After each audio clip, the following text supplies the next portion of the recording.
GM apa dari kalangan chef, apakah dia akan fokus ke FB produk?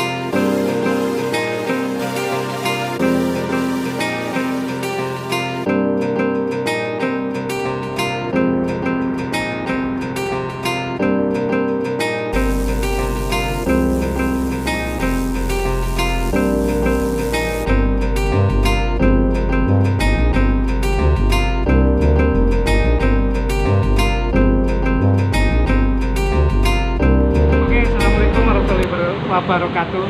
Ketemu lagi dengan Guru Masak. Kali ini yang episode ke-6 nih.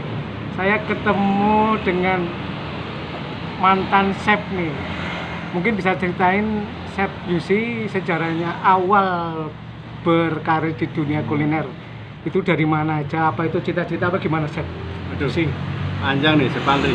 Cita-cita emang jadi tukang masak ya. Iya. Istilahnya dulu belum kenal chef. Nah, karena ibu saya, nenek saya tukang masak. Kemudian lulus sekolah, saya masuk ke SMA, saya masuk ke sekolah perhotelan. SMA apa Chef? SMA di Bandung, SMA 5. Masuk NHI, bagian pastry. NHI. Oh, langsung kuliah di NHI? Gitu? Ya. Jadi cuma ambil D2. D2, oke. Nah, kemudian kerja di pertama itu di Grand Menteng Hotel Jakarta, Mataram. Itu Chef Andri. Matraman, sorry. Matraman. Dari situ langsung layar. Ya. Layar itu 91 sampai 3 kali layar. Cukup lama di kapal ya. Prancis. Basic saya pastry. Oh, pastry basicnya. Ya. Ini kemarin banyak episode yang kemarin kan banyak hot kitchen. Iya. Saya ini pas ketemu dengan pastry nih, pas istilahnya untuk apa ya, penyimbang nih. Kalau berat nggak sih kalau dunia pastry? Pastry itu sebenarnya nggak berat, dia harus punya jiwa seni. Seni ya, intinya Ya. di seni ya kalau di pastry ya. Ya, karena harus ada passionnya, harus ada artnya, terus ada juga kreativitasnya. Ya, karena kalau di situ passionnya kurang, artnya kurang, kayaknya hasilnya nggak maksimal. Harus ada apa ya, nilai Jiwa seninya ada. jiwa seni, sense Oke. of artnya ya. Terus setelah itu dari kapal pesiar ya. Saya kapal pesiar, saya kembali ke Indonesia di hotel. Kemudian lama di Novotel sebagai pastry chef. Novotelnya Novotel mana? Ada Novotel Solo, Novotel Jambi, Novotel Bogor, Novotel Batam. Itu Banyak kemudian sekali berarti. pastry chef pertama di Qatar itu di Sofitel saya. Di Sofitel, Ya. berarti pertama itu di Qatar itu posisinya apa, Chef? Posisi pastry chef. Pastry chef di Ya, Qatar udah di mulai Qatar. Sesudah Novotel Bogor, Solo, Batam. Langsung ke Qatar. Qatar jadi pastry chef di Sofitel. 2 tahun lebih di sana. 2 tahun lebih. Terus balik ke Indonesia. Balik ke Indonesia, kembali lagi ke Novotel tapi sebagai eksekutif chef. Eksekutif chef turun berarti nih. Kalau dilihat level tidak turun, cuma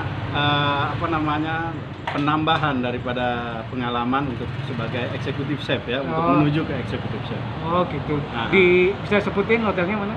Novotel Bogor. Novotel Bogor. Novotel Oke. Bogor, dari Novotel Bogor kemudian saya jadi eksekutif chef di Lamian Restoran Saudi Arabia. Wah, Ya. gila ternyata pengalamannya melalang buana sampai ke negeri jiran. Berarti termasuk ekspatriat chef ya kalau di negeri sana.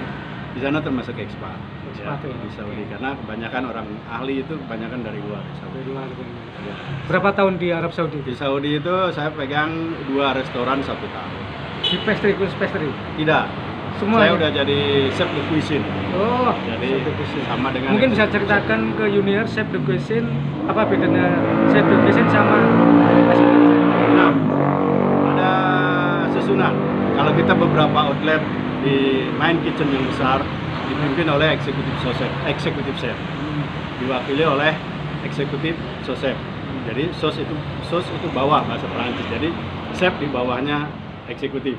Oke. Nah, kemudian ada bagian-bagian, ada chef pastry, chef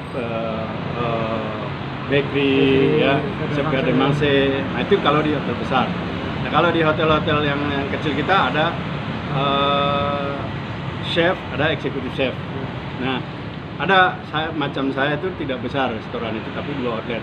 Itu chef, tapi hanya di kitchen. Oh, di dapur ya, aja gitu. ya. Chef. Jadi chef di kitchen chef lah. Oh, gitu. Ya, chef dapur. Chef dapur Ya, besarannya. belum eksekutif chef karena ada bagian-bagian yang tidak ada di dapur itu. Oke, siap. Ya, Setelah pulang dari Lamian Resto ya tadi? ya, Lamyon restoran Lamian Saudi Restoran. Arabia. Itu konsepnya apa? Makanan Itu Prancis kah? Apa? Mediterranean. Mediterranean. Ya. Jadi kayak apa, kayak roti itu ya? India gitu. Nah, jadi Mediterranean itu masakan dari Middle East, Europe, Italia, Spanyol, Aduh, Prancis. Aku. Ya, dari area Mediterranean, Yunani, Italia, Spanyol, dan Middle East. Di situ banyak makanan-makanan yang terkenal dari Saudinya sendiri ya. Banyak ada nasi biryani, kapsa itu, terus tawuk gitu, masuk ke sana juga. Kalau dari Arabia, saya dengar chef juga akhirnya jadi posisi teratas ya, jadi GM-nya.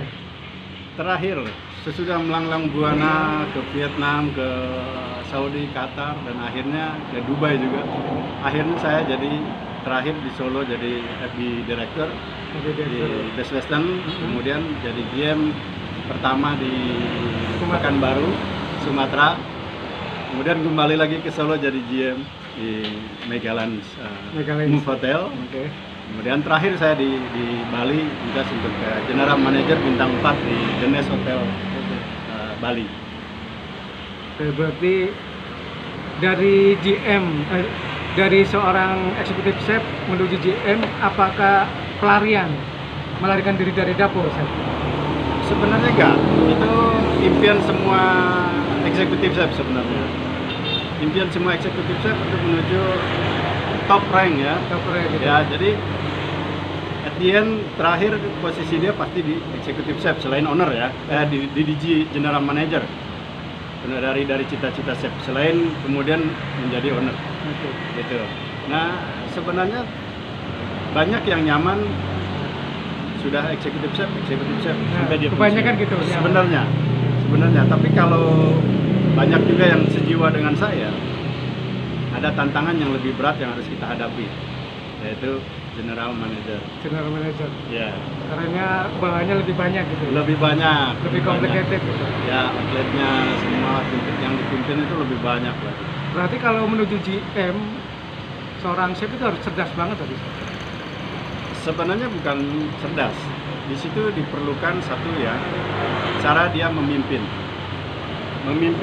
tim, cara dia menyeleksi tim, cara dia mengatur tim, gitu.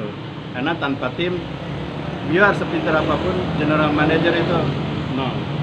Oh gitu ya. Ya.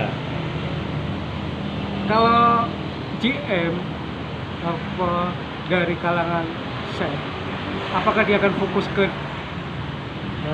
FB produk? Nah, di sini betul. Ada yang seperti itu. Jadi jangankan orang Indonesia. Dulu general manager saya Ben Schneider yang di Novotel, dia orang kitchen. Dia selalu membawa tentang kitchen. Ada juga GM saya waktu di Sheraton Lombok, dia ex kitchen. Dia selalu membawa tentang kitchen, bawa kebanggaan kitchen dan selalu memperhatikan kitchen. Nah, dari pengalaman itu saya berpikir kalau saya berfokus saja kepada kitchen, ilmu saya tidak ada. Oh gitu ya. Jadi tambahan saya yang saya kejar adalah untuk di sales division. Sales division. Ya, jadi saya mengejar untuk sales division. Penjualannya gitu. Betul. Gitu. Jadi kombinasi sales division dan F&B itu digabungkan. Oke, ini yang terakhir, Chef. Untuk chef junior nih, kalau pengen jadi chef itu harus kayak apa? Gitu. Baik, terima kasih Chef Andri. Jadi untuk jadi seorang chef itu sebenarnya mudah, tapi harus ada hati. Hati Ya, ya? hati. Passion. Passion.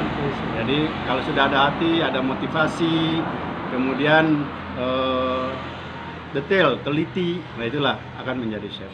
Karena menjadi chef tidaklah susah, itu adalah kebiasaan. Gitu. Oke. Ini kayaknya udah mulai pensiun dari hospitality ini. Sekarang jadi wirausahawan. Gitu. Oke, bisa promosi nih. Chef Juicy. Ya, Chef Andri. Oke. Jadi begitu kena COVID 2019 akhir, saya keluar dari Bali, kemudian saya mendirikan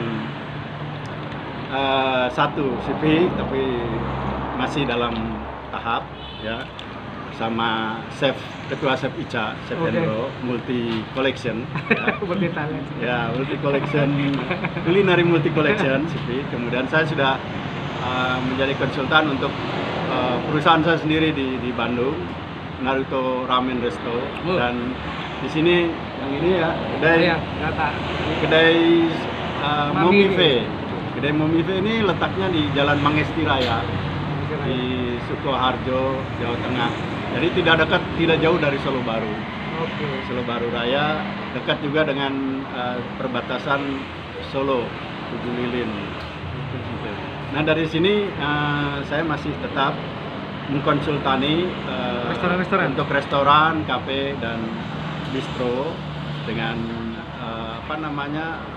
bantuan. Kebanyakan sih kita membantu yang UMKM ya, yang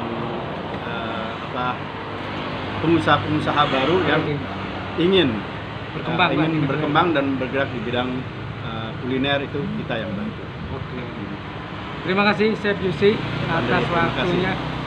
Semoga sukses selalu, sehat, dan semoga Momive laris manis. Amin. Silakan buru masak yang datang ke Solo mampir ya di daerah Jalan Mangesti Raya. Jalan Mangesti Raya. Oke.